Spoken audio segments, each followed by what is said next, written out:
Hola chicos, bienvenidos a... No, mentira. Bueno, sí, ahora empecé a grabar. Este,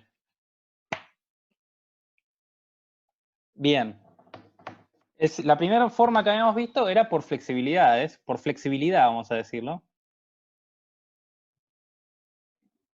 ¿Qué era la flexibilidad?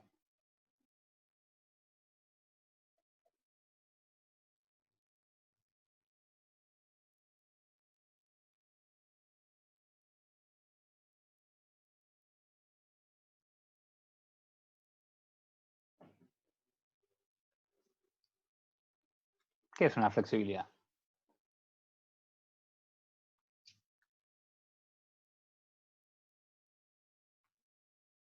Desplazamiento debido a fuerza unitaria. Entonces, es el desplazamiento. Puede ser desplazamiento, podemos hablar generalizado, ¿no? Puede ser un giro, si estoy analizando una coordenada giro. Desplazamiento, para usar la misma expresión que usamos antes, desplazamiento al aplicar una fuerza unitaria. Entonces, ¿qué es lo que digo yo? Bueno, tengo mi estructura y donde está la masa, pongo una fuerza unitaria. Resuelvo. Esto me puede quedar hiperestático, isostático, lo que venga, y generalmente esto se usa en isostáticos, pero resuelvo el problema, que puede ser hiperestático, y obtendré la deformación, y calcularé por TTB, por ejemplo, o por incógnitas cinemáticas, depende cómo lo quiera hacer, obtendré la deformación de esta estructura por esa carga, y esto de acá, ¿qué es? La flexibilidad F. Es el desplazamiento debido a la fuerza unitaria. Pero como yo sé que la matriz de flexibilidades es la inversa de la matriz de rigideces, a partir de F puedo obtener K, como F a la menos 1, ya que estamos en lo completo. Puedo obtener K como la inversa de las flexibilidades.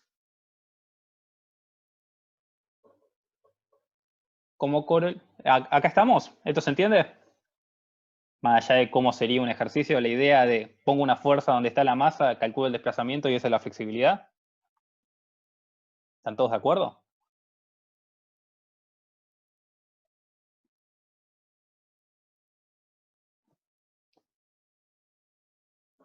Bien. Delfina está de acuerdo.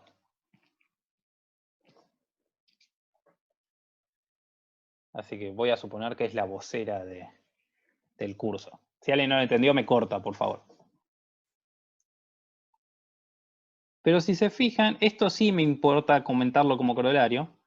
K y F son matrices. Por default, sí. En este ejercicio en particular son escalares, pero en general son matrices.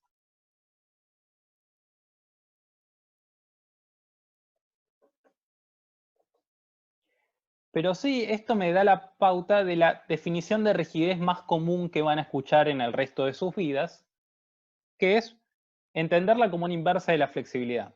Si la flexibilidad es el desplazamiento que genera una fuerza unitaria, generalmente a la rigidez K se la entiende como la fuerza que genera un desplazamiento unitario. Entonces, en general, cuando ustedes vayan a la vida profesional o a las próximas materias de ingeniería civil, cuando escuchan rigidez, la gente no está pensando en aplicar un seguimiento de vínculos, sino que están pensando en cuánta fuerza tengo que hacer para que el desplazamiento valga 1. Es decir, están pensando la rigidez como la inversa de la flexibilidad. ¿Se entiende eso?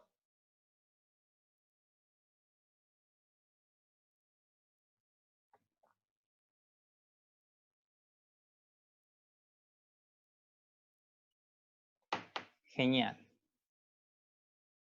Entonces veamos ahora sí, otra vez condensación estática y vamos a ser más lentos.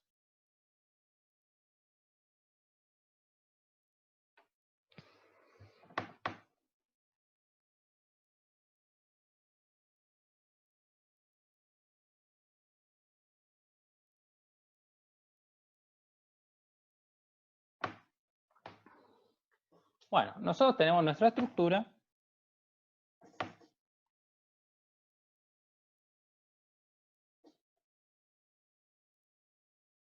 Y su masa.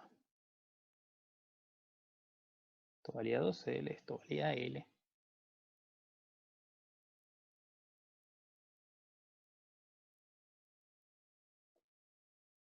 Bueno, entonces,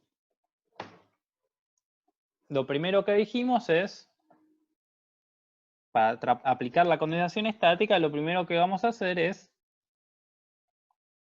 tratar a la masa como una discontinuidad. ¿Qué quiere decir tratarla como una discontinuidad? ¿Se acuerdan que si ustedes tienen una barra que acá tiene esta altura y acá tiene esta chiquita de acá, ustedes en este punto tenían que poner vínculo y vínculo para poder aplicar la ecuación diferencial, la solución de tabla. Vamos a usar otro color acá. ¿Esto se acuerdan? Lo hemos comentado, si no, lo comento ahora. Si yo tengo un cambio de sección, yo tengo que resolver una parte de sección constante y otra parte de sección constante, entonces tengo que incluir incógnitas cinemáticas. Bueno, cuando estoy trabajando con condensación estática o cuando quiero usar condensación estática, tengo que hacer lo mismo. Donde está la masa, voy a pensar que hay una discontinuidad. Entonces, ¿qué no conozco? No conozco el desplazamiento vertical. ¿Qué no conozco? No conozco el giro, donde está la masa. Y entonces me aparecieron dos incógnitas, x1 y x2.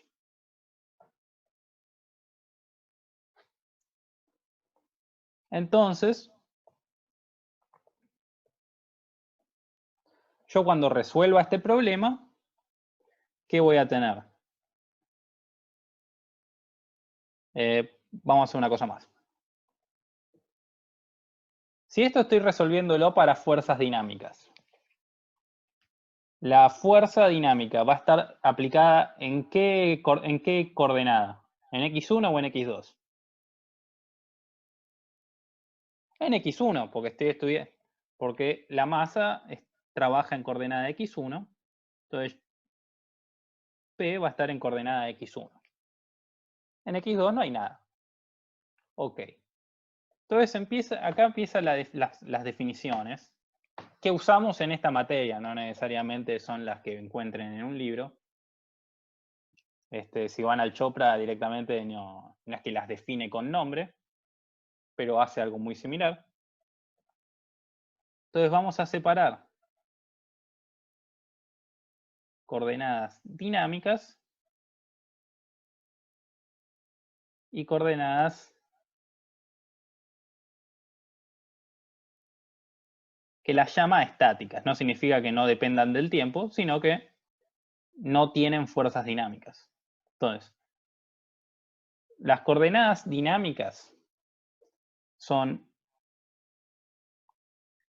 aquellas en las que actúa la masa. Y las coordenadas estáticas son las demás. Entonces, si yo tenía mi vector X, ¿cómo sería un momento dinámico? Digamos, no existe. Pero si vos, por ejemplo, tenés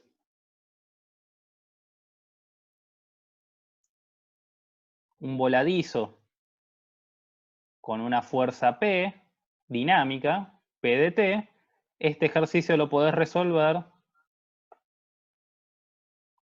como un momento de T, que es P de T por L. Entonces ahí tendrías un momento dinámico. Si la pregunta es ¿dónde puede ocurrir un momento dinámico? Ocurre. Si yo tengo, esto lo comento como nota de color, un puente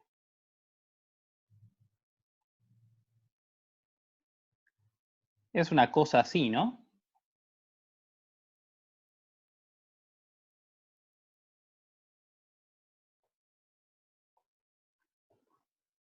Entonces, ¿la masa está concentrada en un punto?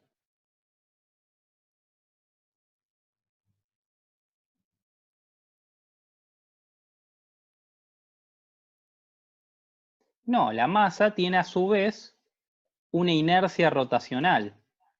Es decir, tiene una inercia ante los giros. Ustedes se acuerdan, cuando cursaban Física 1, ustedes resolvían el problema de la pelota que rueda sin resbalar y ustedes calculaban sumatoria de fuerzas igual masa por aceleración y sumatoria de momentos igual a momento de inercia polar, creo que lo llamaban, por aceleración angular omega. ¿Se acuerdan eso de Física 1?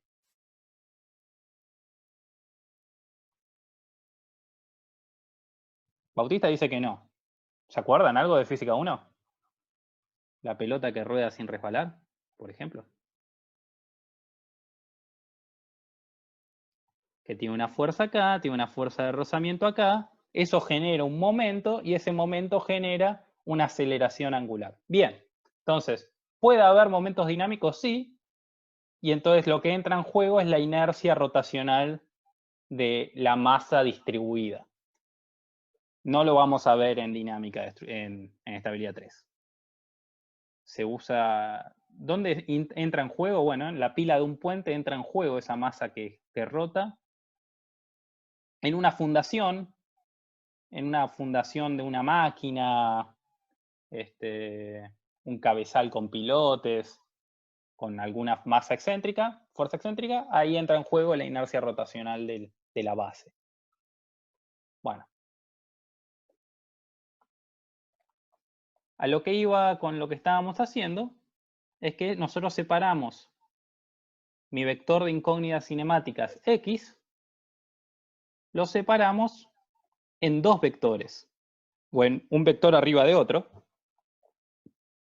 Tenemos el vector de coordenadas de incógnitas cinemáticas dinámicas, que en este caso es X1, y un vector de incógnitas cinemáticas estáticas, que en este caso es X2. ¿Sí? Voy a poner esto acá. ¿Vamos bien?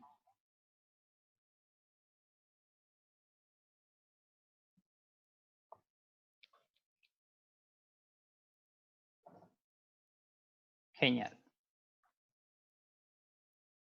Bueno, el cuarto paso va a ser obtener la matriz de rigidez de este problema.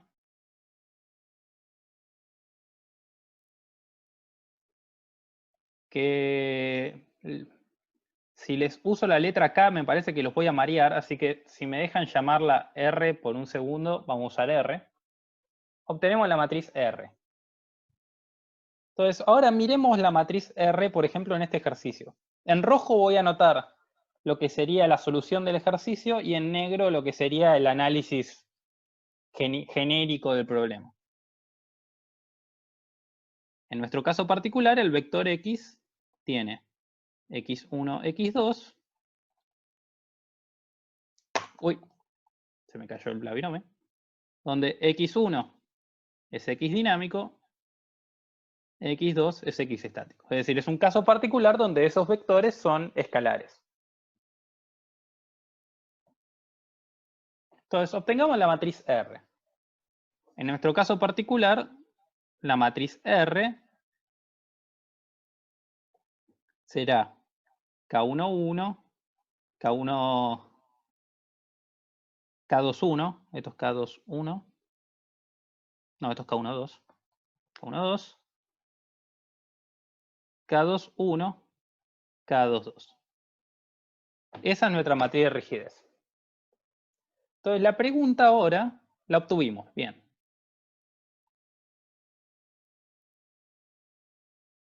Y ahora viene encontrar las submatrices KDD, KDE, KED, KEE.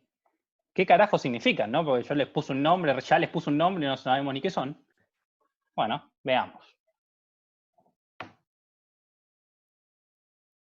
KDD son reacciones de vínculo, obviamente, K es una reacción de vínculo. ¿Qué son? Bueno, vamos a ver. Reacciones de vínculo en las coordenadas dinámicas debido a sedimentos en coordenadas dinámicas también. Es decir, está generado por un sedimento en coordenadas dinámicas y la reacción que estoy calculando es en una coordenada dinámica. Entonces, en el ejemplo, ¿cuál es KDD de las 4 que hay?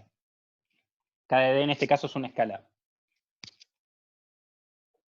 K11. Es decir que K11 es KDD.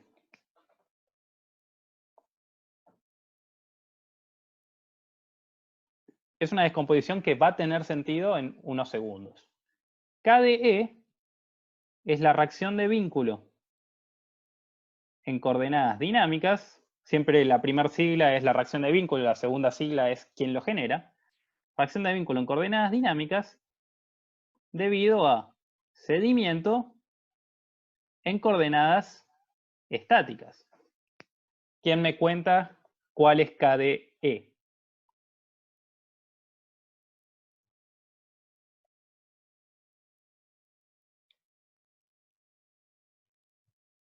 Y es K12. Es esta de acá. Fíjense que cuando hacen la cuenta R por X, K12 está siendo multiplicado por X2, que es la coordenada estática, y como está en la primera fila, está asociado a la coordenada 1. Entonces, esto es KDE. Del mismo modo, KED, que es igual a KDE transpuesto, porque la matriz de rigidez es simétrica, ¿sí? La llaman simétrica. Estoy tocando botones al pedo y me quedó trabado. Ahí va. Es la reacción de vínculo en coordenadas estáticas debido a sedimientos en coordenadas dinámicas. Es decir, en este caso particular, ¿cuál es?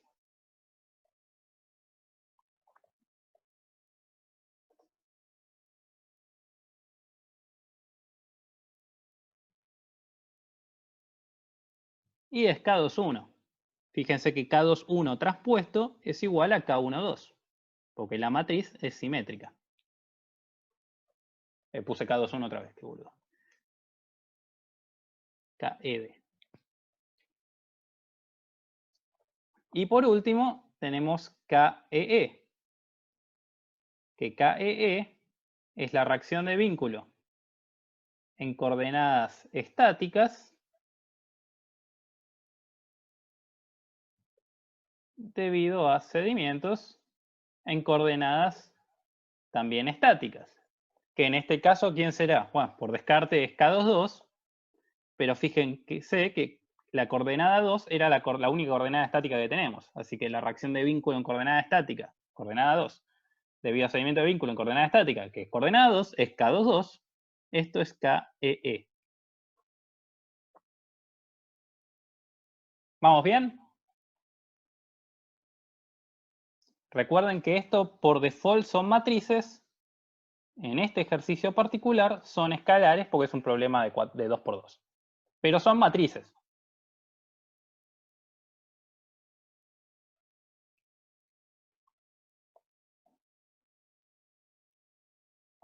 Entonces ahora planteamos la ecuación.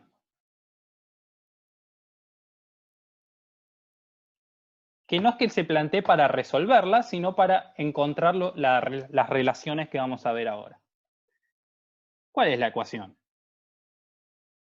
R es decir, lo que hicimos, acá lo pongo en genérico, es decir que R es un conjunto de submatrices KDD, KDE, KED, KEE.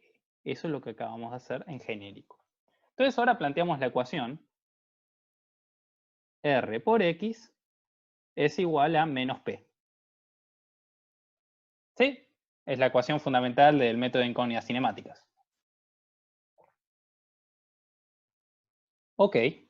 Y escribámosla ahora en función de la descomposición. La matriz R, dijimos que es KDD, KED, matrices, KDE, KEE, que está multiplicando a un vector que partimos en dos, XD, XE, y ahora hay que partir el vector P. ¿Dónde dijimos que actuaba P? ¿En qué coordenadas?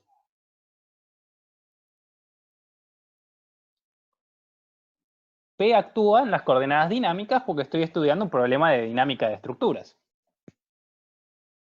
Es decir que yo voy a tener un P dinámico en toda la parte dinámica y voy a tener 0 en las coordenadas estáticas. ¿Están de acuerdo?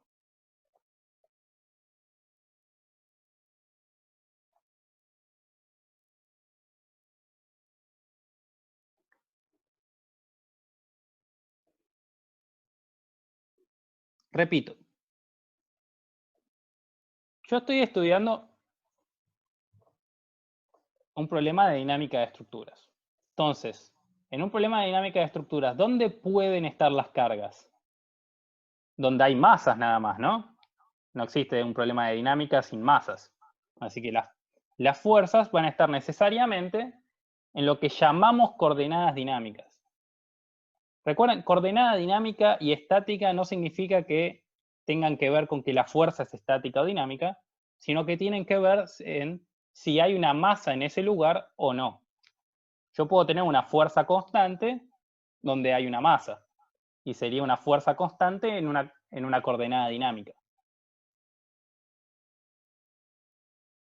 El nombre, que es poco feliz, lo acepto, pero es como se da históricamente. Coordenada dinámica es donde actúa la masa. Estática es donde no está la masa. Entonces, si tengo una carga que no varía en el tiempo, yo la voy a poner en la coordenada donde está. Pero las cargas que varían en el tiempo, sí o sí van a estar donde hay una masa, porque si no, no tiene solución. Entonces, el único lugar donde puede haber fuerzas dinámicas va a ser en las coordenadas dinámicas. Por eso me queda PD y 0, vector de ceros. ¿Por qué el menos P? Porque pasé restando. Sí, queda sumando P. Porque es Rx más R0 igual 0. R0 es igual a menos P. Así que cuando pase sumando al otro lado, queda sumando.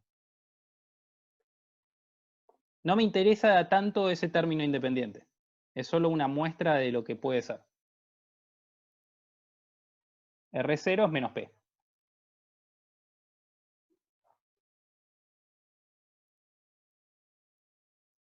Si quieren lo hago. Vamos a hacerlo completo. Rx más R0 es 0. Esto es lo mismo que decir R por X menos P igual a 0. Y si paso al otro lado, R por X tiene que ser igual a P. ¿Sí?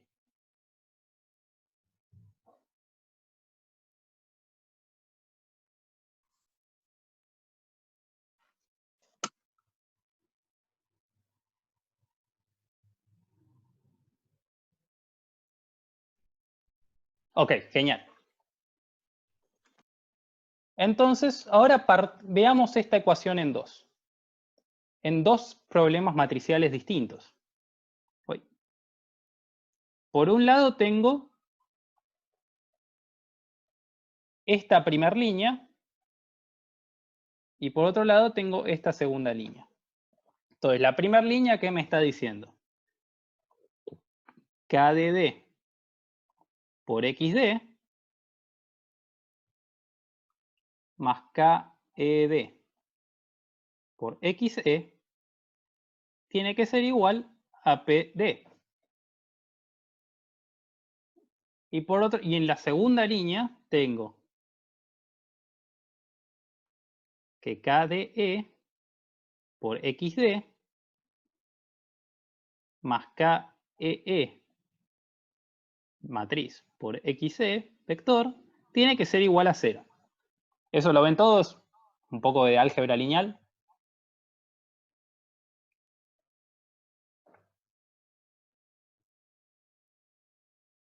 Bien. Entonces, lo siguiente es obtener XE como función de XD. Es decir, voy a escribir las coordenadas estáticas en función de las coordenadas dinámicas, que me lo permite esta segunda ecuación de acá. Fíjense, lo que me está diciendo es que XE es menos KEE a la menos 1 por KDE, producto de matrices, por el vector XD. ¿Sí?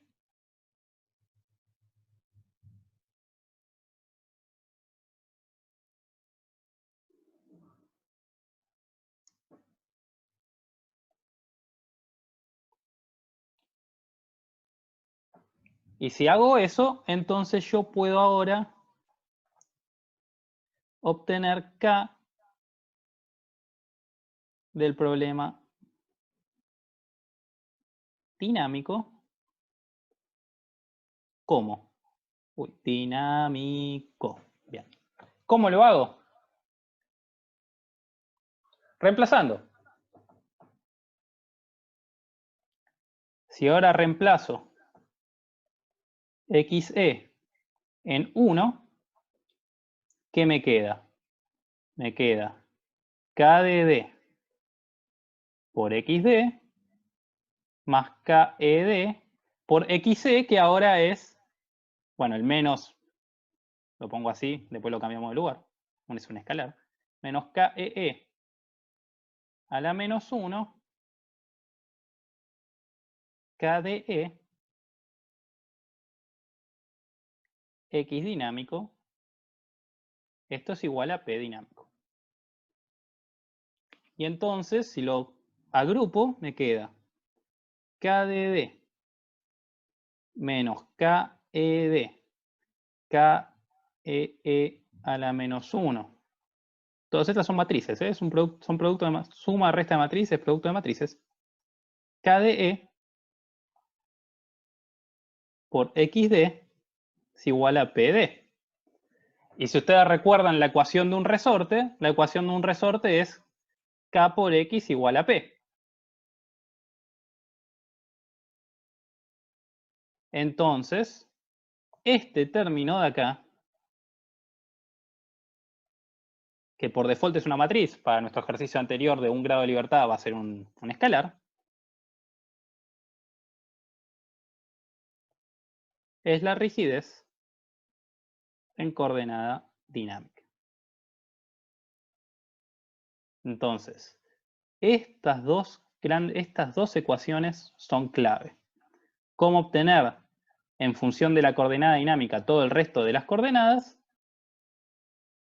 y esta ecuación de acá que me dice cómo obtengo la rigidez. Es un producto de matrices. Entonces, por ejemplo, si yo tenía mi ejercicio,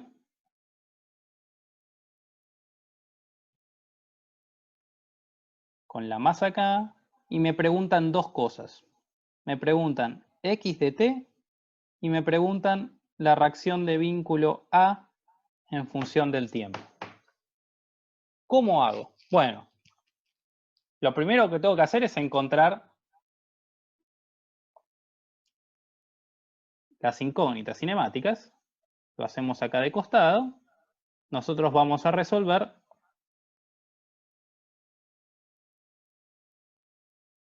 x1, x2. Queda claro que x1 es igual a x de t. Y es mi coordenada dinámica xd. Y que por otro lado, x2 es mi coordenada estática xe. ¿Estamos de acuerdo? ¿Sí o no? Tal vez sí, tal vez no. Genial. Entonces, ustedes obtuvieron la matriz de rigidez K11, K12, K21, K22, que multiplica a x1, x2, y esto tendrá que ser igual a P en la coordenada dinámica, lo que venga, no sé cuál es, no me interesa, y 0 en la coordenada estática x2.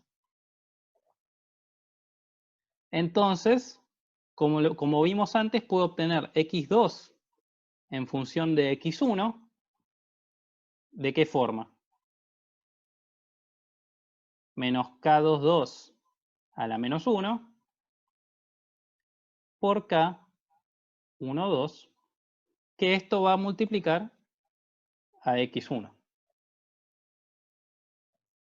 Y por otro lado, la rigidez del problema K va a ser igual a K11 menos K21, K22 a la menos 1, K12. ¿Sí? ¿Vamos bien? En el video tiene un ejercicio con números. ¿Para qué sacaría x2? Para esto que viene ahora. ¿Cómo obtengo la reacción de vínculo en A? En un problema de incógnitas cinemáticas.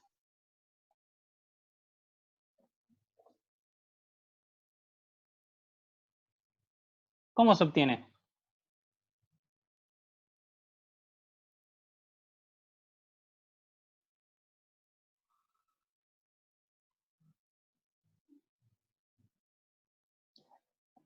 Despieces y el RBA de cada subsistema. Es decir, RBA es RBA del sistema 1 por x1 más RBA del sistema 2 por x2 más RBA del sistema 0. Bueno, RBA del sistema 0 es siempre 0. Porque la fuerza P, dinámica, está siempre puesta justo donde yo agrego un vínculo. Entonces, RBA en el sistema 0 es siempre 0. Para fuerzas dinámicas, ¿no? En este tipo de problemas. Si alguien no lo ve, trato de decirlo así. A ver, RBA del sistema 0. ¿Cómo es el sistema 0? Lo pongo acá de costado. RBA en el sistema 0 es mi fundamental con una fuerza en la coordenada dinámica. Bueno, ¿quién se lleva esa fuerza? Se la lleva la coordenada dinámica. RBA es 0, necesariamente 0.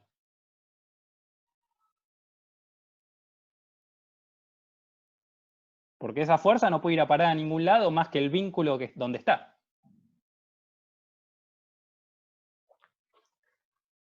Y entonces, ¿para qué goma obtuve x2? Para poder escribir RBA como una función de x1 y nada más que de x1. Recuerden que x1 es el x dinámico x de t. Entonces, la reacción de vínculo en función del tiempo va a ser RBA del sistema 1 por X1 más RBA del sistema 2, pero ya no por X2, sino que voy a poner menos K22 a la menos 1, K12 por X1. Es decir, RBA es RBA del sistema 1 menos RBA del sistema 2 multiplicado por K22 a la menos 1, K12, todo esto multiplicado por X1, que X1 es X de T. Entonces ahí, para eso me sirve obtener XE en función de XD.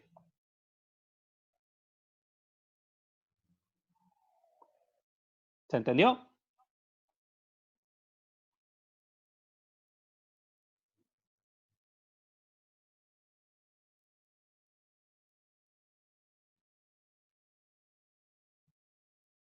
No se puede calcular.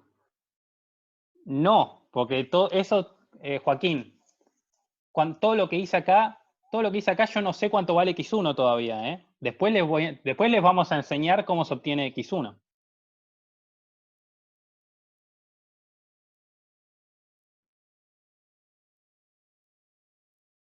Porque no es lineal la relación entre la fuerza que actúa y la fuerza que toma la estructura. Porque si se acuerdan, la ecuación de dinámica, la hago acá chiquito, la ecuación es m por x segunda más k por x más c por x' igual a p. Entonces ya no tengo r por x igual p.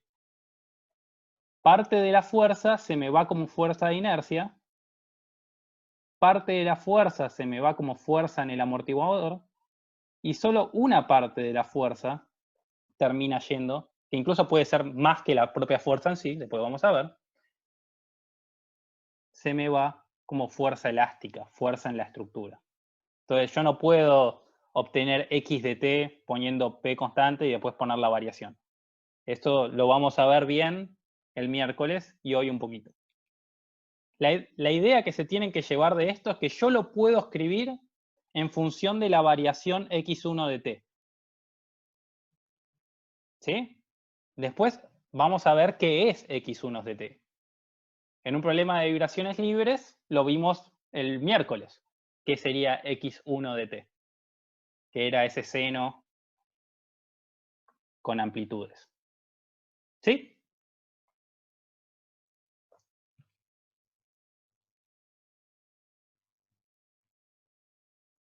X1 de t es la solución del problema dinámico, que si es vibraciones libres, era a por coseno de omega n por t menos phi.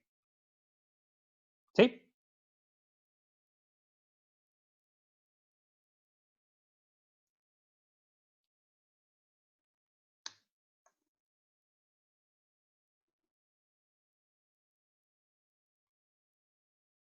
Sí, no, tal vez 1 menos 1, 0, infinito, pi.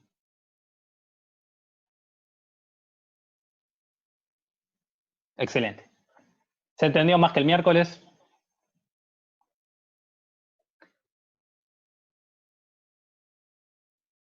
Bueno, hay muchos sís, así que bueno, un éxito. Vean el video igual para ver cómo se hace. No les jodo. En condensación estática van a hacer en todos los ejercicios del TP y en todos los ejercicios de parcial de dinámica de estructuras van a hacer condensación estática. Entonces, presten atención a cómo se hace. Y traten de ver los videos. En todos los videos que hagamos vamos a estar haciendo condensación estática también. Dejé de compartir pantalla un segundo para cerrar el whiteboard y abrirlo otra vez para que no me explote. Y arrancamos con lo que íbamos a ver hoy, que es una clase corta. No tiene nada que ver con que a las 11 de la mañana presenten el nuevo protagonista del Smash Brothers. Nada que ver. Pero no, es porque es un tema corto para que el miércoles veamos el tema más importante de dinámica. Entonces, vamos a compartir pantalla.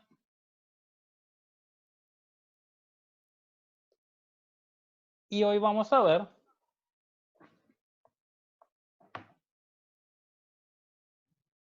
vibraciones libres con amortiguamiento.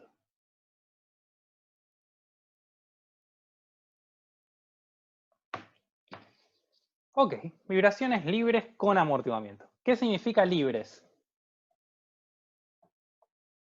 ¿Alguien se acuerda qué significaba libre?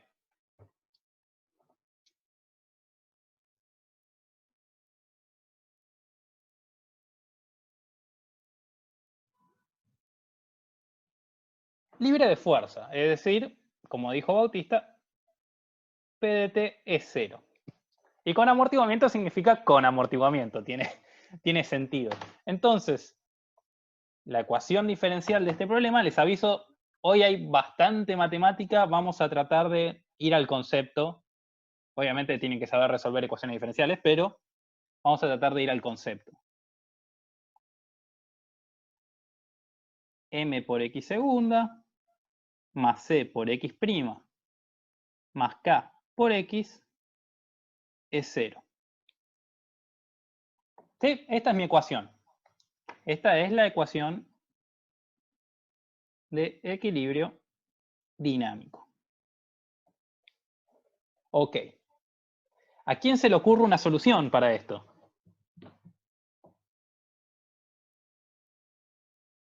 Pueden decir, no tengo ni idea, señor. ¿De qué está hablando usted?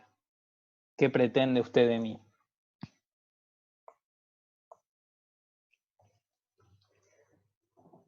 Bueno, esto ya no me acuerdo si se ve en álgebra lineal o en análisis matemático. Oh, mirá, alguien la sabe. Efectivamente, la ecuación que resuelve problemas de segundo orden es E a la lambda t. La amplitud esa cualquiera, podemos obviarlo un segundo. E a la lambda t. Bueno, si voy a usar E a la lambda t, alguien que me cuente cuánto es X'.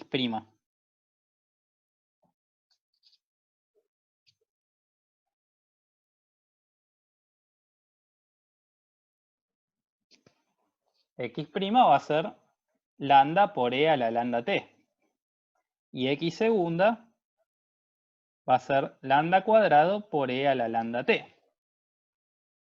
Bueno, si incorporamos esto aquí, ¿qué tenemos? Tenemos m por lambda cuadrado más c por lambda más k, todo esto multiplicando a e a la lambda t tiene que ser 0. ¿Cómo puedo hacer que esto valga 0?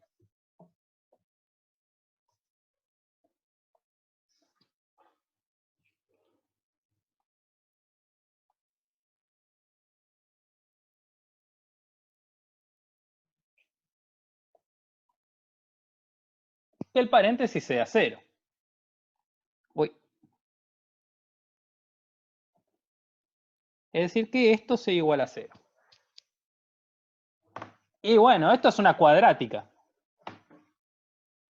Para que esto sea solución, lambda tiene dos raíces, que son menos b más menos raíz cuadrada de b cuadrado menos 4ac sobre 2a.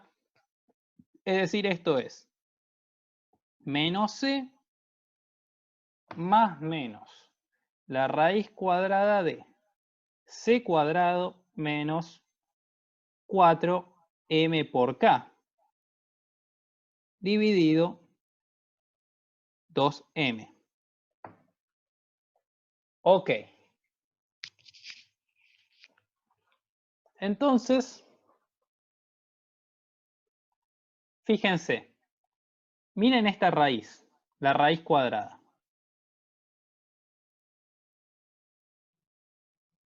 Vamos a otro color. Esta raíz de cuadrada de acá. ¿Qué resultados puede arrojar?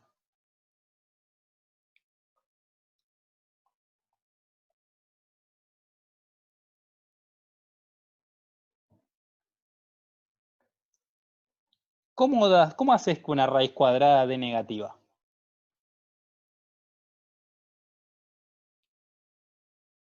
Complejos, ahí va, sí. Entonces, esa raíz puede ser un número complejo, puede ser 0 o puede ser un número real. ¿Cuándo es complejo?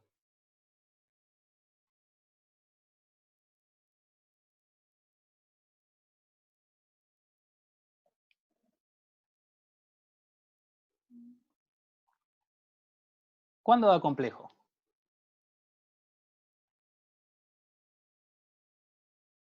B es una constante, puse B por poner algo. Si quieren pongo pertenece a los números complejos. Si lo de adentro es negativo, es decir, cuando C es menor a la raíz de 4mk, que si me dejan escribirlo es 2 veces la raíz de k por m, que es la forma de presentar esto generalmente. Efectivamente, como dice Tania, cuando 4mk es más grande que c cuadrado. ¿Cuándo da 0? Cuando c es igual a 2 por raíz de k por m, y a este c se lo llama c crítico. Es decir, c crítico es 2 veces la raíz de k por m. Y por otro lado, puede pasar que c sea mayor a 2 veces la raíz de k por m. Ok. A este primer problema, a este de acá, se lo llama sobreamortiguamiento.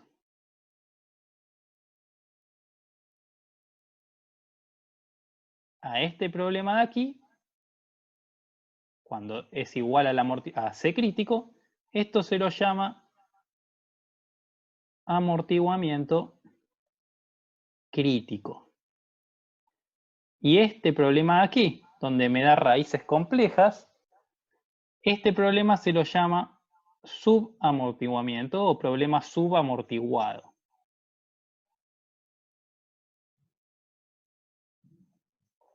Ok. Entonces, abrimos un paréntesis y vamos a definir lo que se conoce como, perdón, pero no es un 4.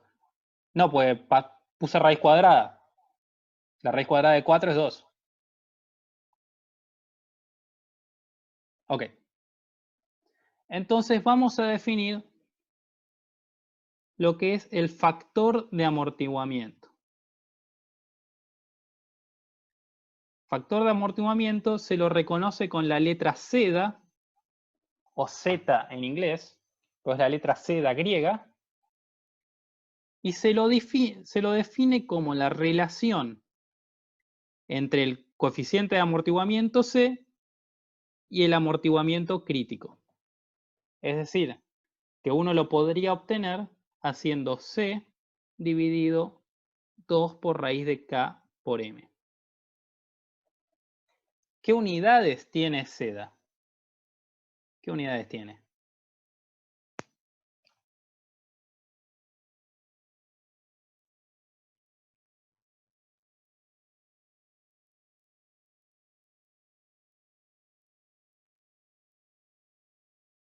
Es adimensional y generalmente se lo indica en porcentaje.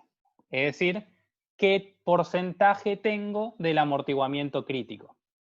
Divide C crítico.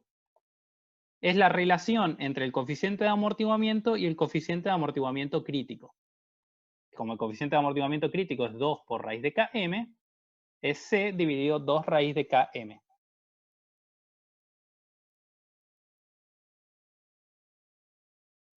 Entonces se lo indica en porcentaje. Ahora vamos a hablar un rato de esto, pero lo introduzco para poder escribir más simple lambda.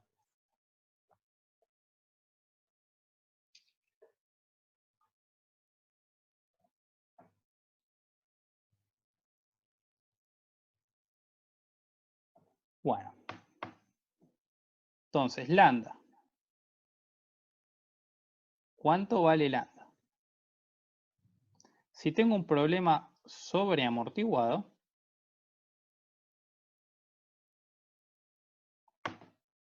lambda va a valer menos C sobre 2M más menos la raíz cuadrada de C sobre 2M al cuadrado menos, y acá me queda, a ver,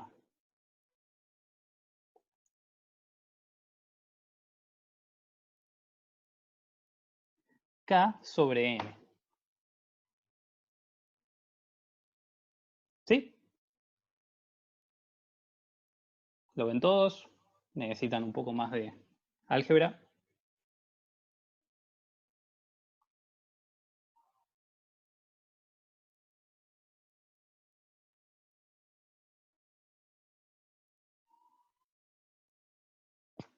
Bueno, avanzo. K sobre M, ¿qué es? ¿Cómo lo puedo escribir?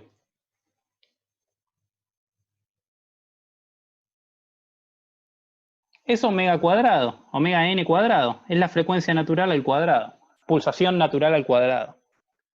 ¿Y C sobre 2M qué es?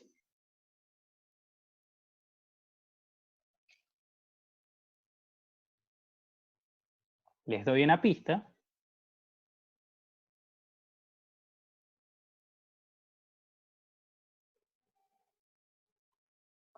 ¿Cómo lo puedo escribir esto?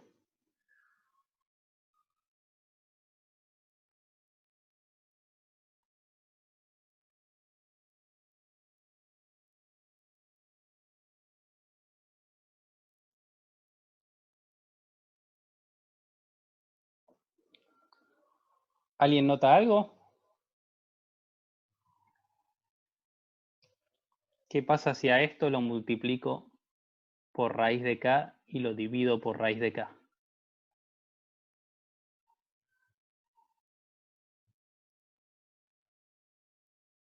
C sobre 2M no es otra cosa que seda por omega n.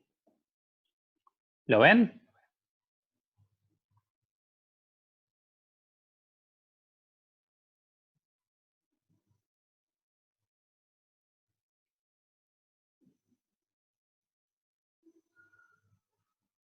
Alejo lo ve, el resto lo ve. Acá me queda 2 raíz de mk, es decir que todo esto es seda, y raíz de k sobre m es omega n. Bien, entonces el problema sobreamortiguado tiene lambda igual a menos seda omega n más menos la raíz cuadrada de, y acá me queda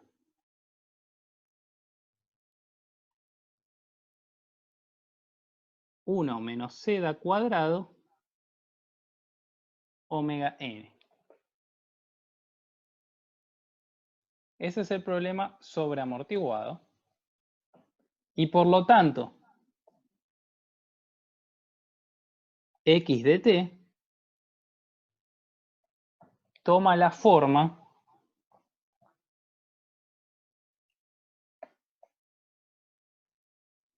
e a la menos seda omega n, que multiplica una constante a por e a la raíz cuadrada de 1 menos seda cuadrado omega n por t más b por e a la raíz de 1 menos seda cuadrado omega n por t. Está negativa. Ok, Es decir, es una gran exponencial negativa. Ahora la vamos a dibujar al final de todo, para que veamos qué es lo que está pasando. Pero es decir, en un problema sobreamortiguado, la solución es una exponencial negativa.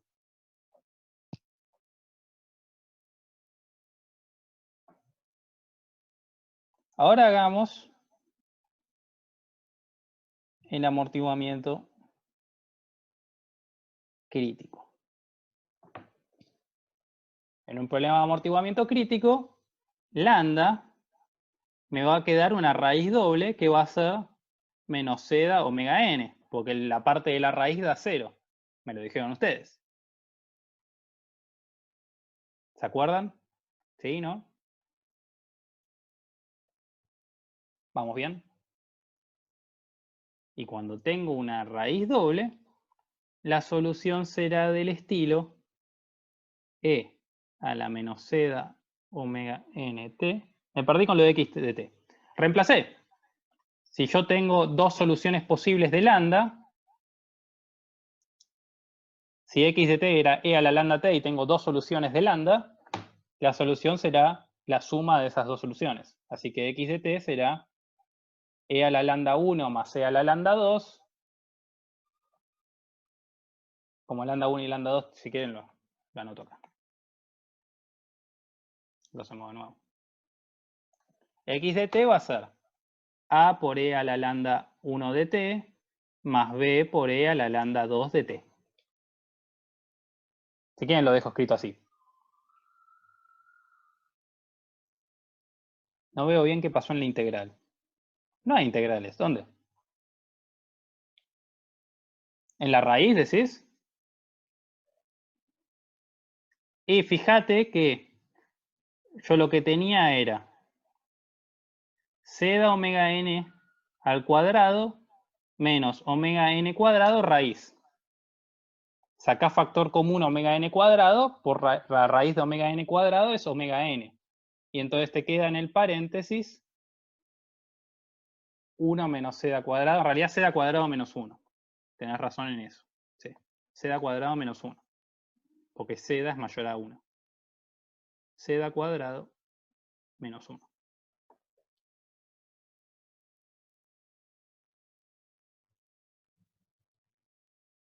Vamos a escribir prolijo. C da cuadrado menos 1. Saque factor común. ¿Sí? Ok. Entonces, con un poquito de matemática, esto de acá se puede escribir como e a la menos lambda omega n, lambda no, c da.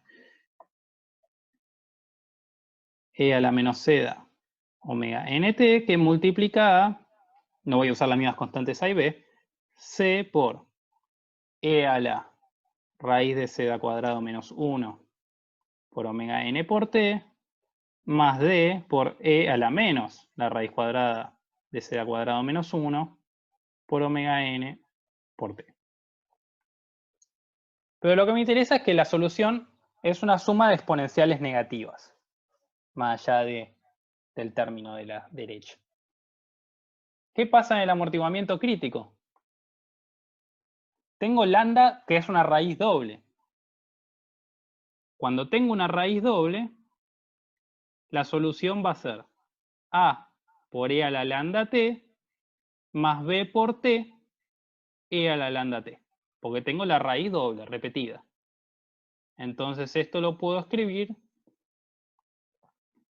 a más b por t con la exponencial negativa e a la menos c da omega n de t. Así que el sobreamortiguamiento son exponenciales negativas. El amortiguamiento crítico es una exponencial negativa con una raíz doble. ¿Y qué pasará en el problema subamortiguado?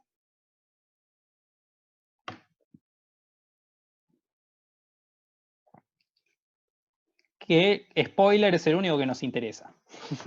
Los otros son anécdotas. ¿Qué pasa en el problema subamortiguado? No sé si llegaron a copiar o si tengo que esperar un ratito. Córtenme cuando Ok.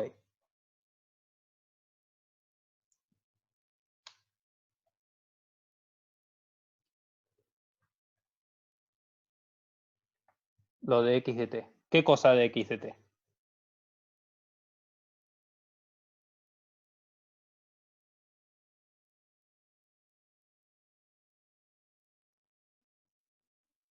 En el sobreamortiguamiento. Sí, que en el sobreamortiguamiento, x de t es una suma de exponenciales negativas.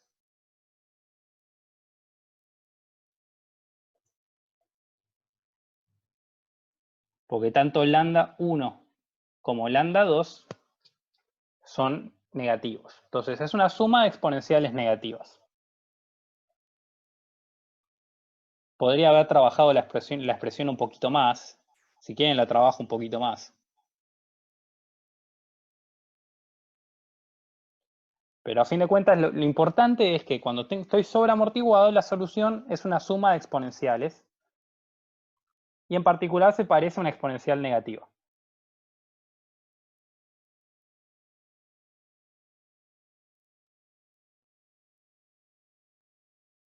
Fíjense que ¿qué es más grande? Seda va a ser siempre mayor a la raíz cuadrada de seda menos 1.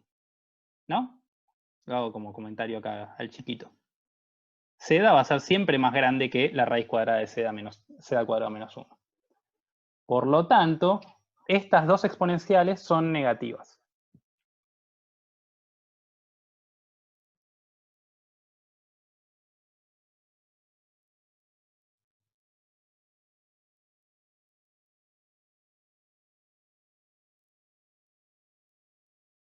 Una es muy negativa, la otra es menos negativa, pero a fin de cuentas son negativas. Que tiene sentido, ¿no? Porque si fuesen positivas, se tiende a infinito el problema cuando t tiende a infinito. Y después ahora vamos a ver cuando hagamos los gráficos qué significa el amortiguamiento.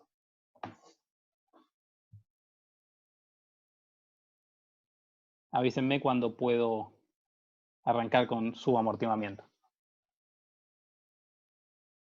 Ok. Entonces, y ahora vamos a lo que realmente nos interesa, que son los problemas subamortiguados. Entonces, lambda es menos c sobre 2m más menos la raíz cuadrada de c sobre 2m al cuadrado menos k sobre m. Y esto ya dijimos que es menos seda por omega n más menos la raíz cuadrada de seda menos 1 que multiplica a omega n. Ahora bien, como el problema es subamortiguado, seda es menor a 1, porque C es menor a C crítico. Es decir, una y otra cosa es exactamente lo mismo. Entonces, esta raíz cuadrada, ¿cuánto da?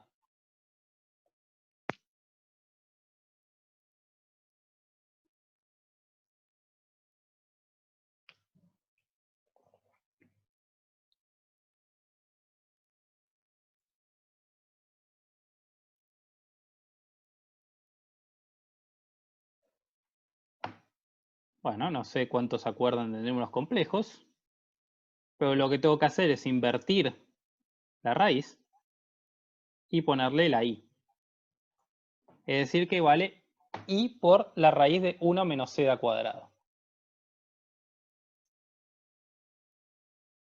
Es decir, lambda es menos seda omega n más menos, hay dos raíces, i por 1 menos seda cuadrado omega n. Ok. Entonces, x de t va a tener la forma c por e a la lambda 1 por t más d por e a la lambda 2t. Es decir,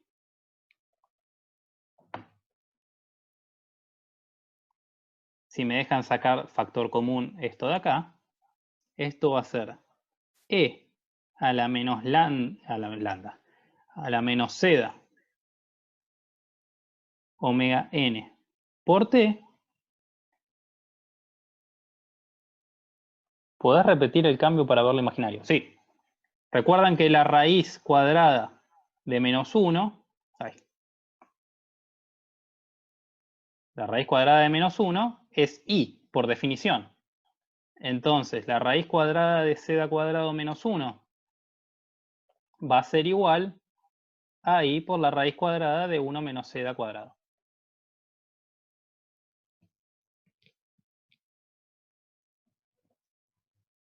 ¿Y dónde estamos? Entonces, x de t va a ser esta exponencial negativa, e a la menos z omega n por t, que multiplica a c por e a la i,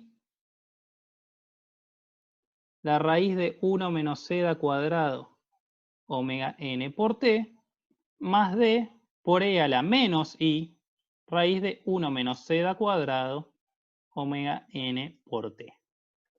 Ok. ¿Qué carajo es una exponencial compleja? ¿Quién me cuenta?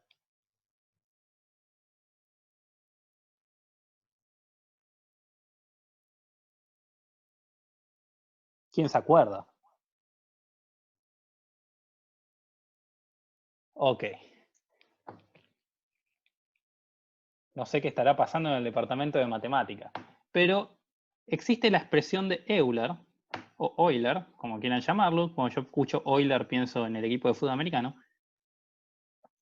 E a la i omega t, por lo que nos ha contado Euler, es otra forma de decir coseno de omega t más i por el seno de omega t. Es decir, que ese paréntesis de acá en realidad son armónicos. Entonces, x de t lo puedo escribir como una suma de un seno y un coseno. E a la menos z omega n de t, que multiplica a por el coseno de omega d por t, más b por el seno de omega d por t. Donde omega d, que es igual a 1 menos z cuadrado por omega n, se lo conoce como frecuencia o pulsación amortiguada.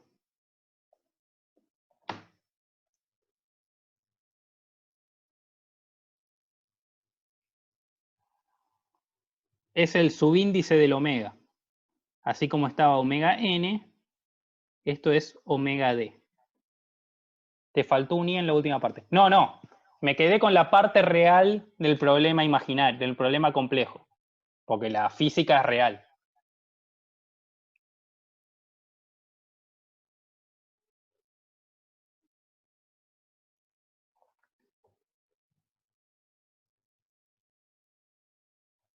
Es decir, ¿y por qué usas el seno? Porque yo les puedo demostrar, si cursan análisis 3, van a ver que e a la i omega t menos e a la menos i omega t dividido 2i es el seno de omega t. Y e a la i omega t más e a la menos i omega t dividido 2 es el coseno de omega t. Entonces esto lo puedo escribir como una suma de un seno y un coseno. Por eso, la matemática es matemática. Lo que me interesa es que vean que aparecieron exponenciales complejas y entonces esas exponenciales complejas son armónicos, seno y coseno. A y B no son iguales que los C y D de antes, por eso les cambié el nombre. Son constantes.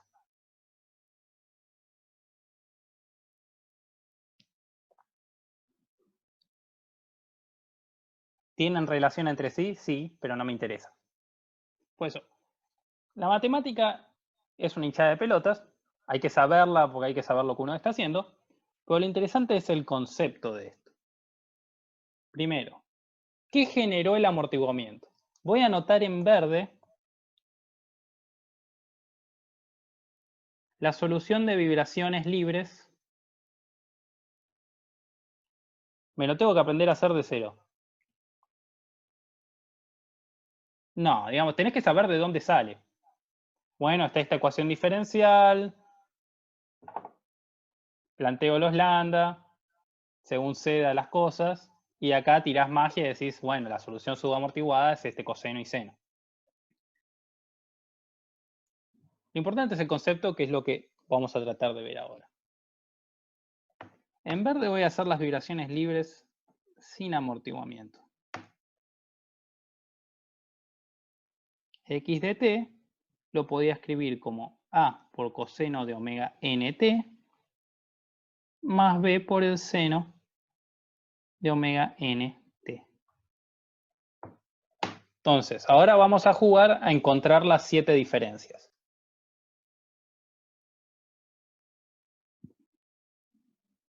Esta es la primera.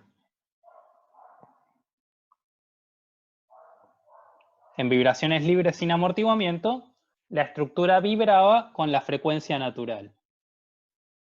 En vibraciones libres con subamortiguamiento, la estructura vibra con una frecuencia amortiguada, porque está este término de acá, 1 menos z cuadrado.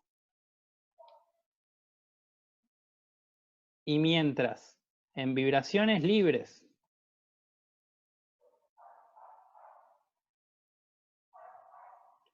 la amplitud se mantenía en el tiempo, en vibraciones amortiguadas la amplitud decae con una exponencial negativa.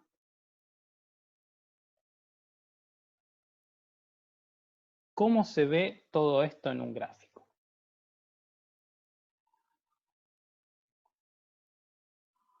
Ahora vamos a encontrar A y B, pero primero veamos el gráfico.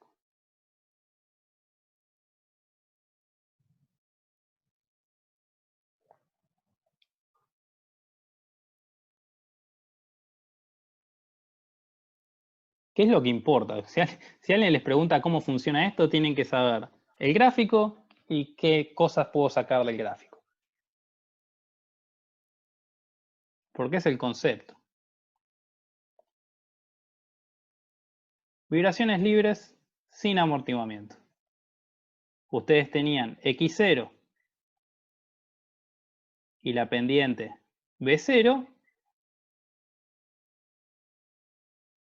Siempre hago la misma boludez de escribir el título donde después va el gráfico. Y les da este armónico. Donde si se fijan, la amplitud siempre se mantiene. ¿Sí? Y esta distancia t era 2pi sobre omega n. ¿Sí? ¿Vamos bien?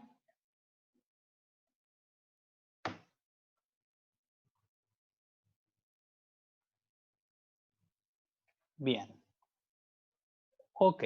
¿Y qué pasa cuando hay amortiguamiento? Esto es sin amortiguamiento. Y ahora con amortiguamiento. ¿Puedes repetir el gráfico? Sí. Es el gráfico de vibraciones libres. Dado un x0 y un b0, velocidad inicial, desplazamiento inicial,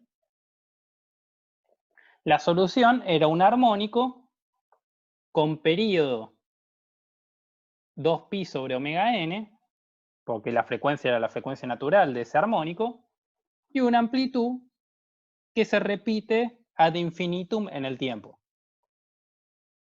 Esa es la solución de vibraciones libres. Una estructura de vibraciones libres sin amortiguamiento oscila con una frecuencia natural omega n, que depende de la rigidez y de la masa de la estructura, Y la amplitud depende de x0 y b0 y es constante en el tiempo.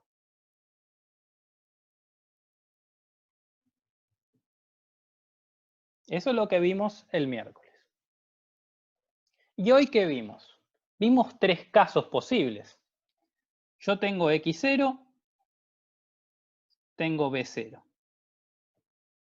Bueno, si está sobreamortiguado, la resolución era una exponencial negativa.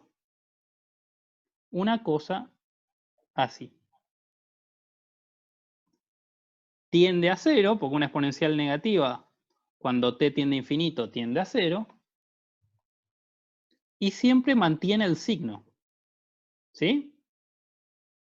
Entonces, en rojo está marcado el sobreamortiguamiento. ¿Qué significa seda mayor a 1? O 100%, mayor a 100%. ¿Ese gráfico, estamos de acuerdo?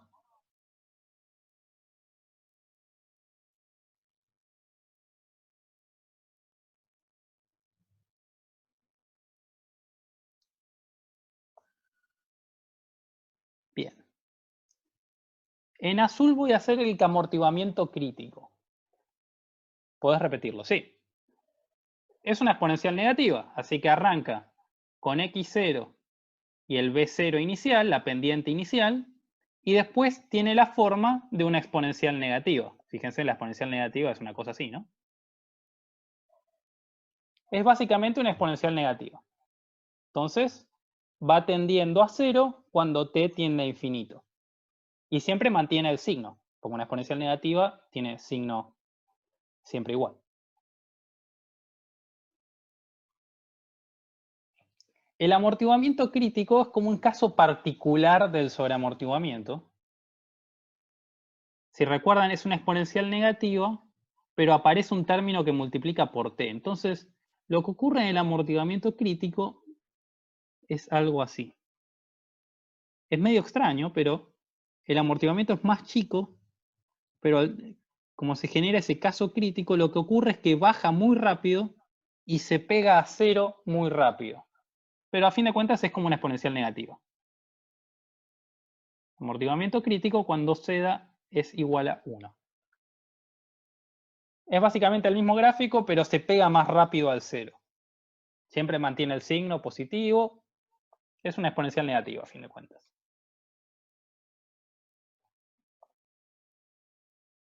¿Vamos bien?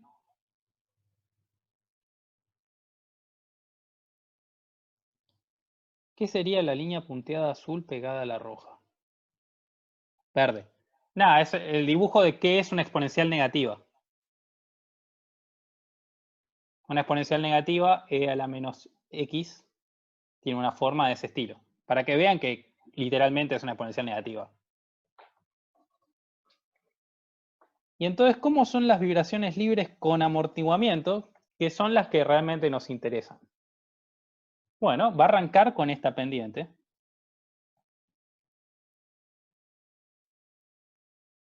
Y el problema va a empezar, la estructura, el resorte, va a empezar a oscilar. Ahí. Ahí. Y oscila, y oscila, y oscila, hasta que en un momento empieza a tender a cero. ¿Cuánto vale la distancia entre picos?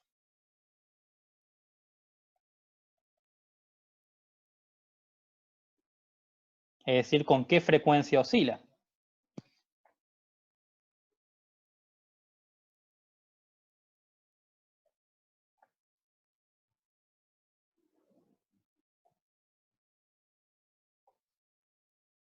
Con 2pi sobre omega d. No con la frecuencia natural, sino con una frecuencia amortiguada, que es omega n, pero afectada por 1 menos seda cuadrada. ¿Y qué otra cosa notan? Ok, oscila con frecuencia 2pi sobre omega d. Es decir, es un armónico de frecuencia omega d, frecuencia amortiguada. ¿Y qué otra cosa notan?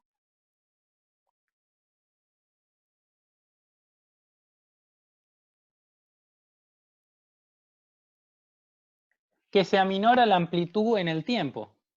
¿Y cómo se aminora esa amplitud? ¿Con qué relación? ¿Con qué función? Efectivamente, esto que ven acá, esta envolvente de picos, es E a la menos zeta omega n de t. Es decir, es un armónico de frecuencia omega d que va disminuyendo su amplitud con una exponencial negativa e a la menos zeta omega nt. Entonces, ahora voy a dibujar 3 casos de subamortiguamiento. Voy a hacer. Sí. El caso subamortiguado. Vamos por pasos. Subamortiguamiento. Caso rojo.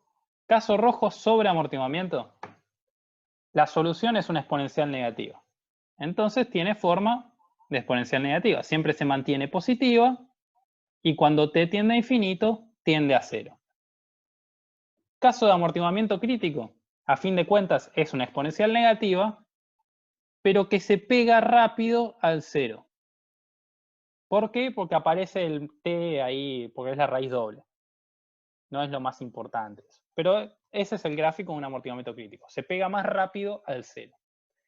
Y el caso subamortiguado es un armónico, pero a diferencia de cuando no hay amortiguamiento ese armónico era con la frecuencia natural. Cuando estoy en un problema de vibraciones con amortiguamiento o con subamortiguamiento, es un armónico, pero con frecuencia amortiguada omega d. Que omega d es la frecuencia natural afectada por la raíz de 1 menos zeta cuadrado. Ahora comentaremos un poquito más sobre eso.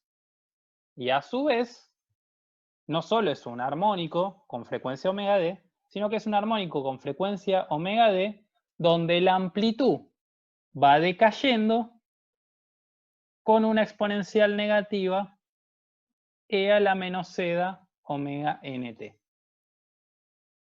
Entonces está envuelta, es un armónico envuelto en esa exponencial negativa, que es este arco iris de acá. Entonces la solución está envuelta en una exponencial negativa que le reduce la amplitud con el avance del tiempo. Fíjense que si ustedes agarran una regla, la corren de su posición inicial y la sueltan, no vibra hasta infinito y durante tiempo infinito. No es como la panza de Homero, ¿vieron que le golpean la panza y se empieza a mover y no frena más? Bueno, como eso no tiene amortiguamiento. La panza de Homero no tiene amortiguamiento. La regla, ustedes la sueltan, empieza a vibrar y esa amplitud se empieza a achicar hasta que de repente se queda quieta. Bueno, eso es una vibración libre amortiguada.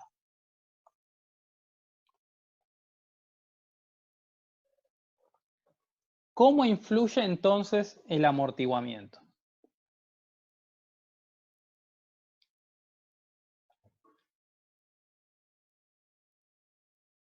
Influencia del amortiguamiento. Entonces, la primera pregunta que hay que hacerse es, ¿qué rangos de seda hay en las estructuras reales? En una estructura real, ¿cuánto puede llegar a ser seda? Obviamente es mayor a 0, no existe seda igual 0. ¿Y cuánto creen que puede valer? Tiren un número, quiero jugar.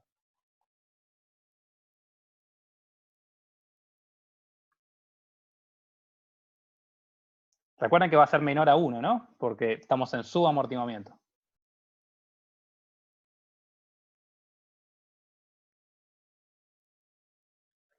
5 por 1000 se va la coma, 50%, 25. Bueno, hay muchos números. Yo les diría que como máximo, 20%, y la realidad es que en realidad seda está, un seda típico, 1%, 2%, 5% como mucho. Un edificio, esto es un edificio, no llega al 5% para vibraciones grandes. En general estás hablando de esto de acá. 1, 2%, incluso puede llegar a ser 1 por 1000. Un puente muy grande puede llegar a estar en 0,1%. Puente de gran luz. Puente de gran luz puede llegar a estar en 0,1%. Una estructura común está entre 1 y 2%. Un edificio durante un sismo puede estar en 5%. Entonces, está muy sobreamortiguada una estructura, un edificio, un pórtico, una estructura de ingeniería civil. En ingeniería mecánica sí puede haber amortiguamientos más grandes, porque hay amortiguadores puestos. ¿Y alguien conoce una estructura, algo sobreamortiguado?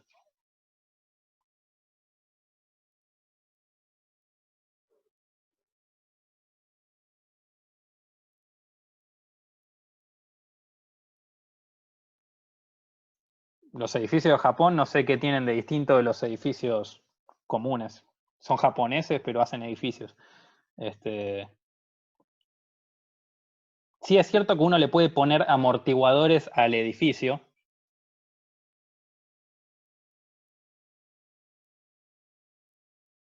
Sí, se le puede poner amortiguadores al edificio. Cuando haces eso, no llegás a un problema sobreamortiguado, pero sí puedes estar en 20%, 20 y pico por ciento.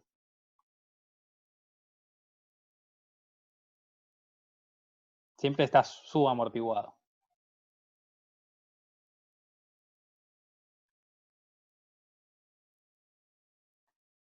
Pero ¿qué cosa que ustedes ven día a día está sobreamortiguada? Se me ocurren dos.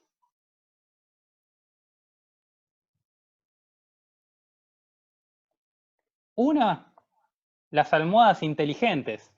Las almohadas inteligentes, ustedes se apoyan y cuando sueltan, deforman lentamente hasta recuperar la posición inicial.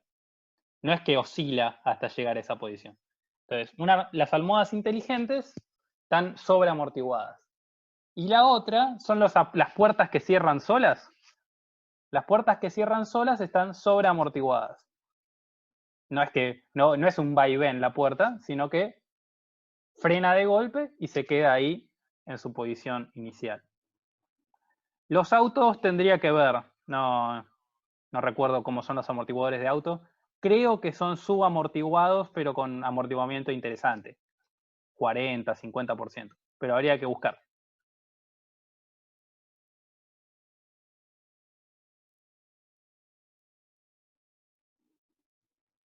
Habría que buscar los amortiguamientos de auto.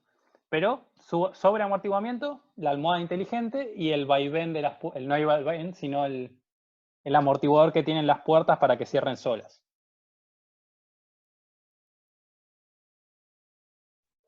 Subamortiguado, casi todo lo que hacemos los ingenieros civiles, que son edificios y puentes. Y tanques de agua y caños de agua, bueno, pero en términos de estructuras de edificio, estructura de pórtico, losas, está todo subamortiguado. Pero ¿cómo influye el amortiguamiento? Les voy a dibujar 3 gráficos y quiero que me digan cuál es cuál. Hago un comentario mientras, Santi. Sí. ¿Cuál les parece que es la causa del amortiguamiento? O sea, ¿por qué les parece que un edificio se amortigua?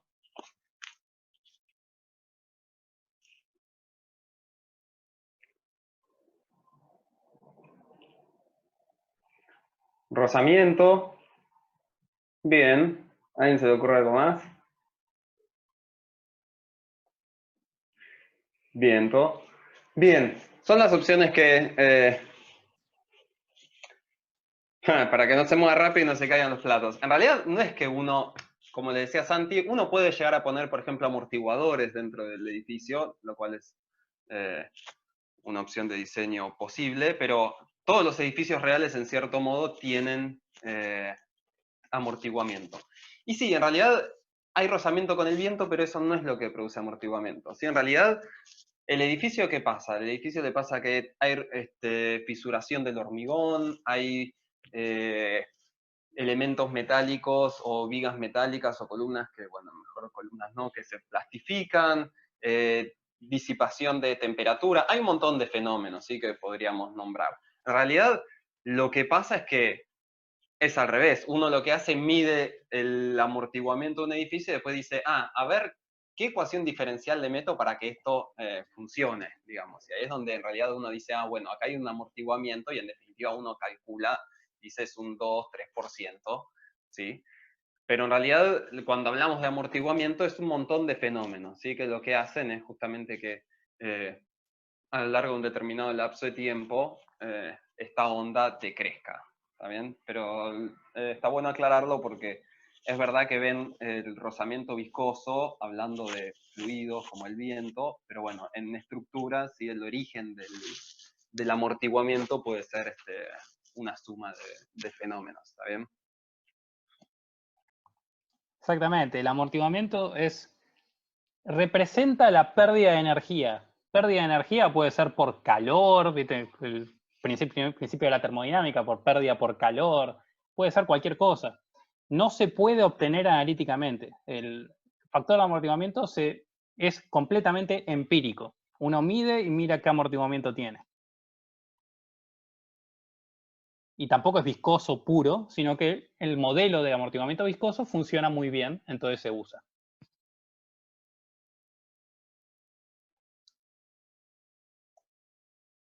Entonces, viendo este gráfico, yo les puse 3 valores de seda. Y dibujé 3 curvas, roja, azul y negra. ¿Quién me hace el unir con flechas? La curva azul, ¿qué amortiguamiento es?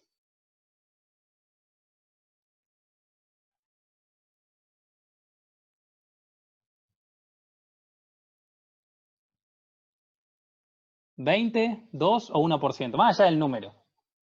El mayor de todos. A mayor amortiguamiento, más rápido tiende a cero la solución. La línea negra,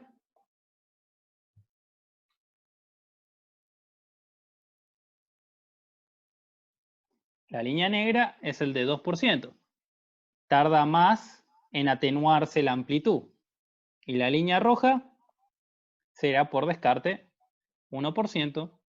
A menor amortiguamiento, más lenta es la atenuación de la amplitud. A más amortiguamiento, más rápida es esa atenuación. Entonces, eso es lo que hace el amortiguamiento. El amortiguamiento también afectaba la frecuencia, ¿recuerdan? Omega D era 1 menos seda cuadrado por omega n. ¿Quién me hace la cuenta de 1 menos seda cuadrado para cada uno de los 3 casos? Para seda 1, para seda 2, para seda 3.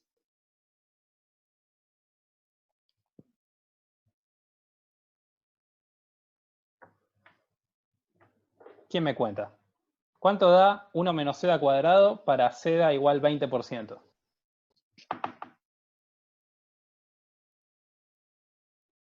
¿399? Seguro que no. Recuerden, es 20% porque tiene que poner 0,2. 0,2 por 0,2. 0,96.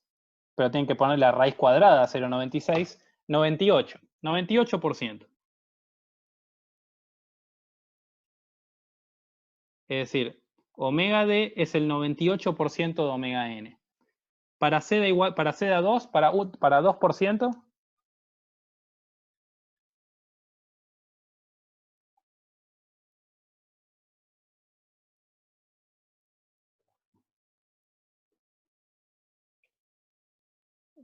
Sí, 99,99999. Y ya para esta, imagínense. Es decir que omega D es básicamente omega N para sedas habituales. Es decir que la frecuencia amortiguada, mucho que no importa. es casi igual a la frecuencia natural para amortiguamientos pequeños. Pero sí se nota el efecto del amortiguamiento, es más notorio en cómo afecta a la disminución de la amplitud. Mayor amortiguamiento, mayor atenuación. Pero la frecuencia de la oscilación es básicamente la oscilación natural. Esto es clave.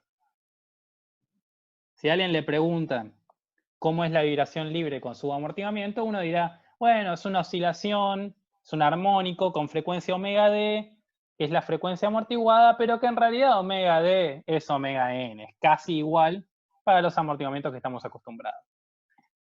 Entonces, es una oscilación con una frecuencia omega d que es casi igual a omega n, pero en vez de ser amplitud constante, como es cuando no hay amortiguamiento, el amortiguamiento lo que genera es que esa amplitud se va amortiguando, se va reduciendo. ¿Y cómo es que se reduce? Con una exponencial negativa. E a la menos z omega n por t. ¿Sí?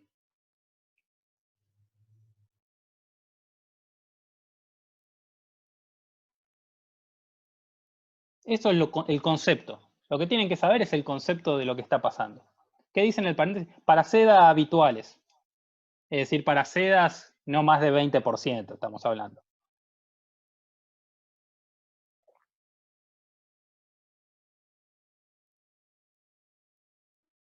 ¿Se entendieron los gráficos?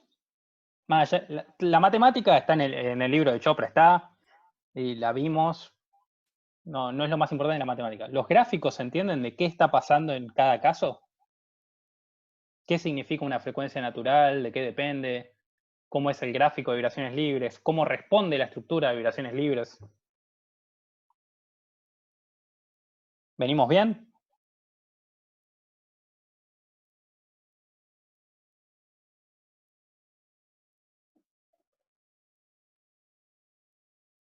Genial. Entonces vamos a cerrar con lo que nos quedó pendiente. Cómo obtener A y B en el problema subamortiguado. Es decir, vamos a usar un poquito de matemática otra vez.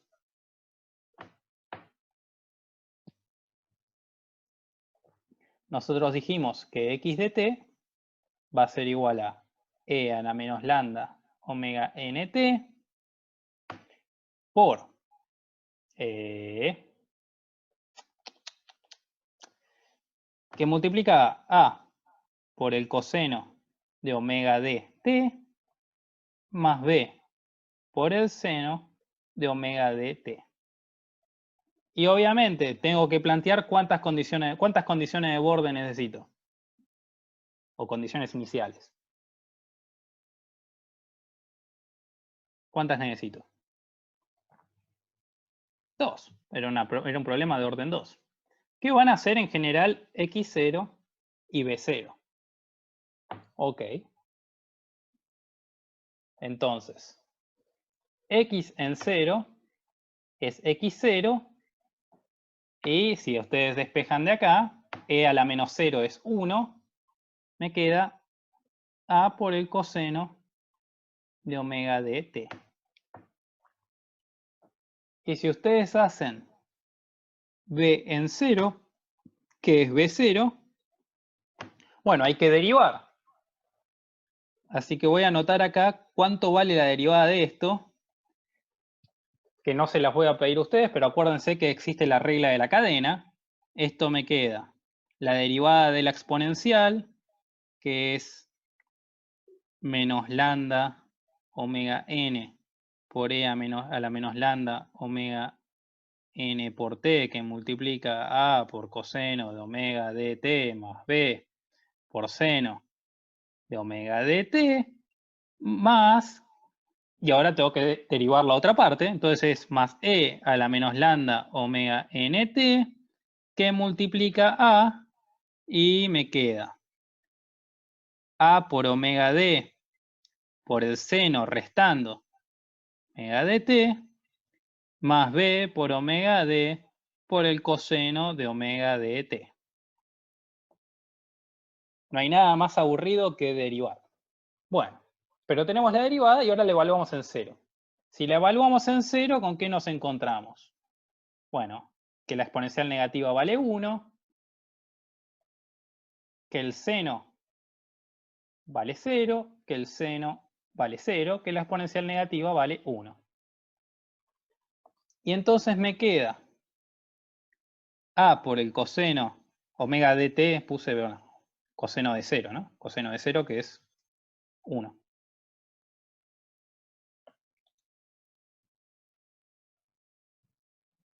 Por el coseno de 0 más b por omega d por el coseno de 0. Es decir, que me queda a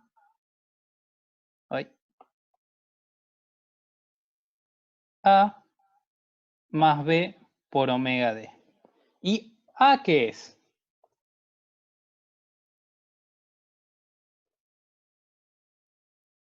A es x0.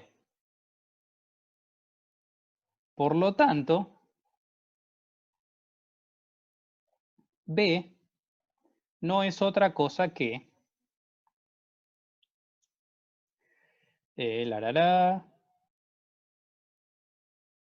x0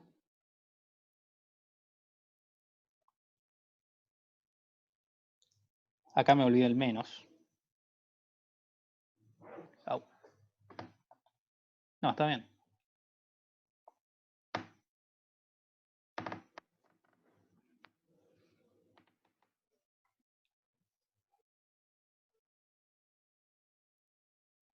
Ah, está este menos de acá. Ahí va. Esto es menos a por coseno de 0 más b por coseno de 0. Es decir, menos a más b. Por lo tanto, b es x0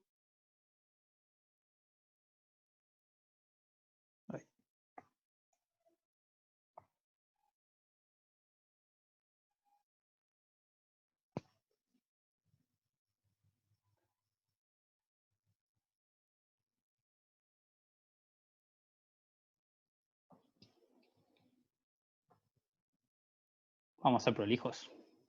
Vamos a ser prolijos.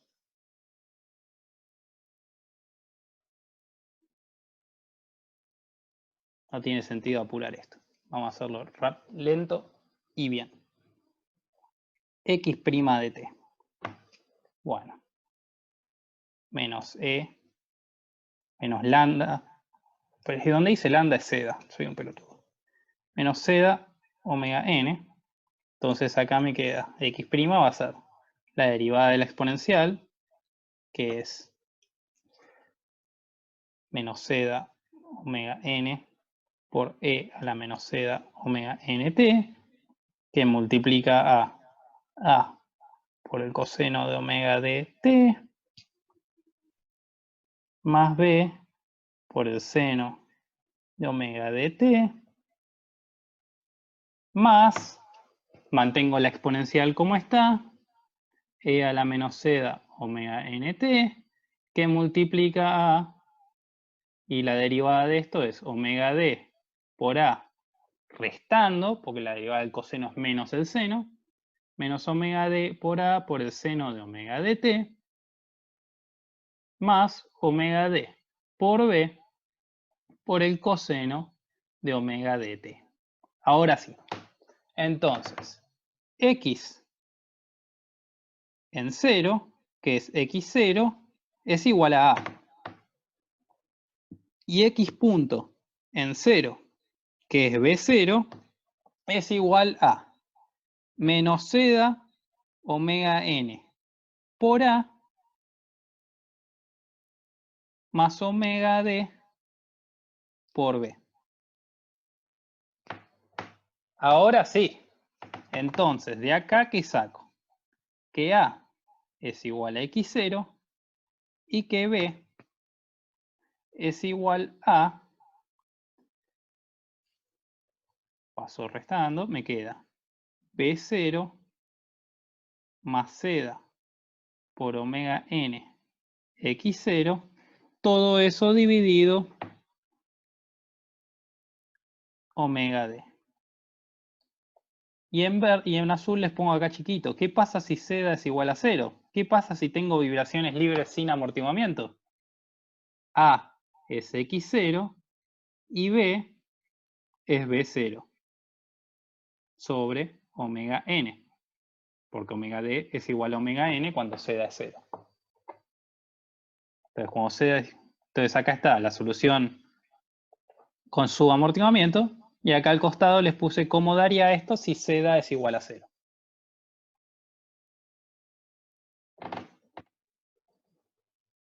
¿Sí? Entonces así se obtienen las constantes de la ecuación x de t.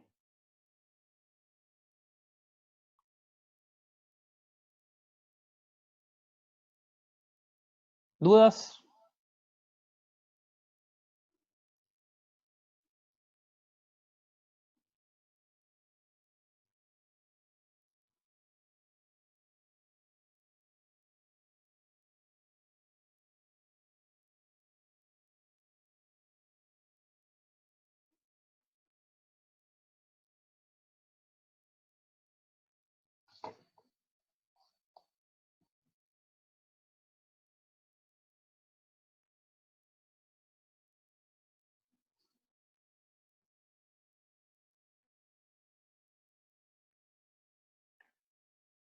No, las constantes no, porque las saqué genéricas, así que las constantes van a ser esas.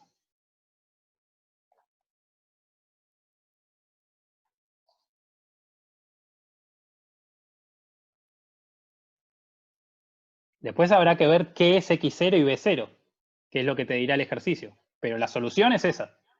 Es una solución genérica.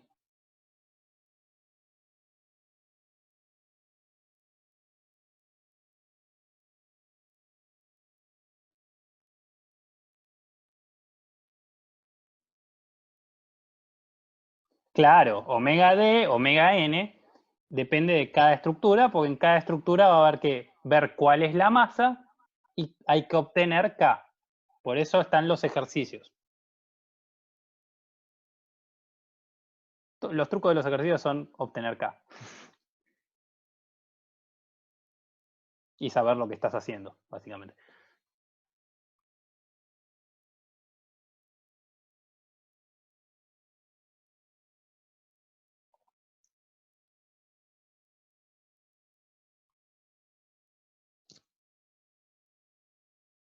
Exactamente, da exactamente igual que el caso no amortiguado. Cuando eta es 0, Z es 0, entonces me queda A por coseno de omega n por t más B por el seno de omega n por t. B es sobre omega d, sobre omega d. No, porque esto también se puede escribir de la forma A por el coseno de omega nt menos phi. Son dos formas de ver lo mismo. La función que da es la misma.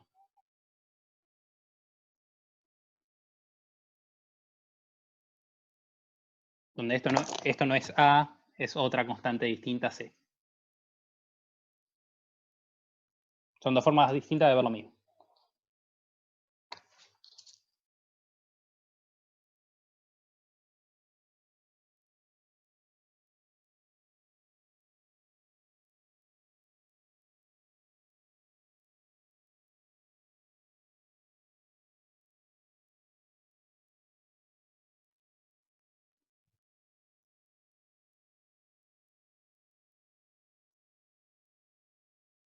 Acá es omega n.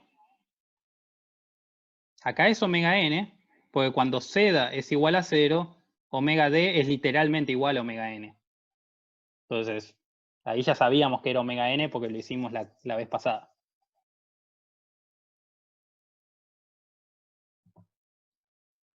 No hay problema.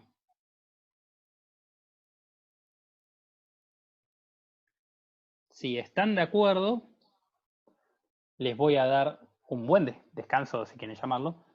Tienen hasta las 12 para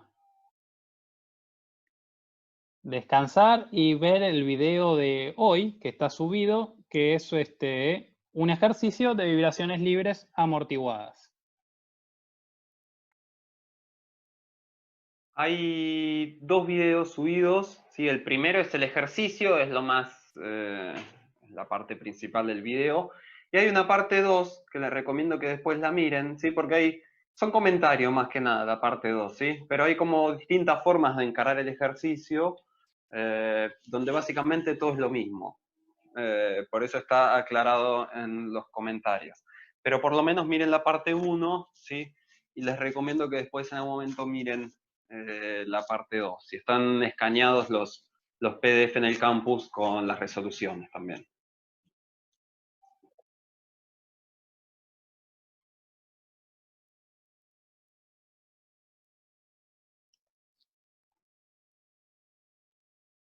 Con esto ya pueden hacer la mitad del TP3, 4. Así que traten de ver los videos y hoy en las prácticas estaremos viendo ejercicios de esto.